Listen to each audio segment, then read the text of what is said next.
ఆవిడ చూపుల కోసం సమస్త జగత్ తహతహలాడుతుంది. ఆవిడ క్రీగంటి చూపు పడితే చాలని. అందుకే లలితాదేవి ఆవిర్భావంలో చెప్పినట్టుగా తల నుంచి పాదముల వరకు వర్ణించారు. మొత్తం ఒక కాంతి పుంజం కింద చెప్పారంతే.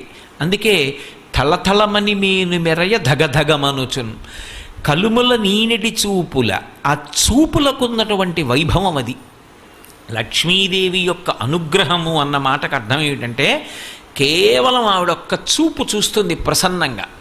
ఆవిడ చూపు ఎక్కడ పడుతుందో అక్కడ పడిన ఉత్తర క్షణంలో ఇక అలా ఇలా ఉండదు. ఇక ఐశ్వర్యం, అది ఉత్సాహం కానివ్వండి, సంతోషం కానివ్వండి, పూనిక కానివ్వండి, అక్కడ ఉండేటటువంటి సంపద కానివ్వండి, అవన్నీ కూడా అంత పుష్కళత్వాన్ని పొందుతాయి, అంత సంతోషంగా ఉంటుంది.